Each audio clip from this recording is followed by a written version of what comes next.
Nous sommes en direct avec Franck Daragon qui est avec nous, maire de Salouel. Bonjour. Bonjour. Amiens Métropole, la deuxième métropole de la région des Hauts-de-France, c'est important de le dire.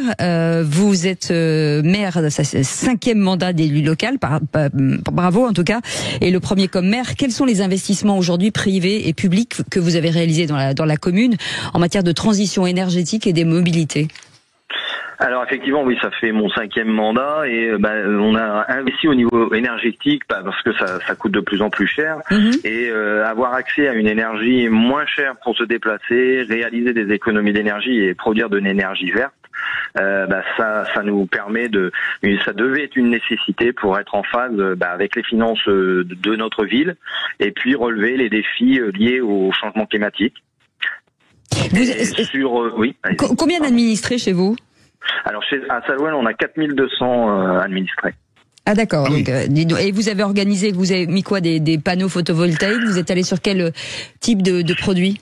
Alors on est parti par exemple pour notre salle des fêtes qui peut accueillir 500 personnes. Nous avons utilisé le gaz vert qui lui est produit par la chaufferie biomasse qui se trouve juste à côté et qui est gérée par Amiens Énergie. On a installé des panneaux photovoltaïques sur notre atelier technique et puis on passe progressivement notre flotte de véhicules au tout électrique. Et pour passer à l'électrique, il faut des bornes. Vous en êtes tous justement sur la décarbonation et les mobilités.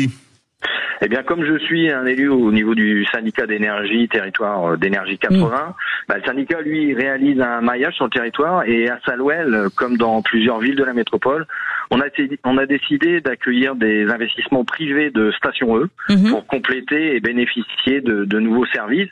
Et puis, ce déploiement de services E est complémentaire et apporte de nouveaux services qui permettent d'avoir un prix de recharge à 30 centimes hors taxe, soit 5 € pour 100 km, ce qui est pour nos administrés très accessible.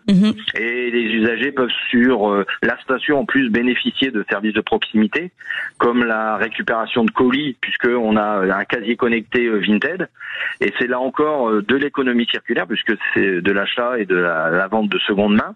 Et puis la station E est installée à l'Érangémont, dans le centre de notre ville, proche d'un café. Ah ben voilà, c'est utile et ça facilite la vie des administrés. Tout à fait.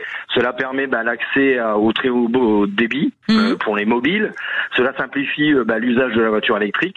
Le prix de la recharge, bien évidemment, qui, comme je vous l'ai dit, est à 30 centimes kilowatt. Mais il y a aussi un maillage dans la métropole qui se construit, puisqu'il y a plusieurs communes qui ont aussi fait le choix d'accueillir une station E. Et puis le badge de station E simplifie également l'usage de la voiture électrique. Et vous pouvez l'utiliser dans quasiment tous les réseaux en France. Merci beaucoup, monsieur le maire. Franck Daragon était avec nous, maire de Salouel, 4e ville de la métropole de Amiens Métropole. Merci d'avoir accepté notre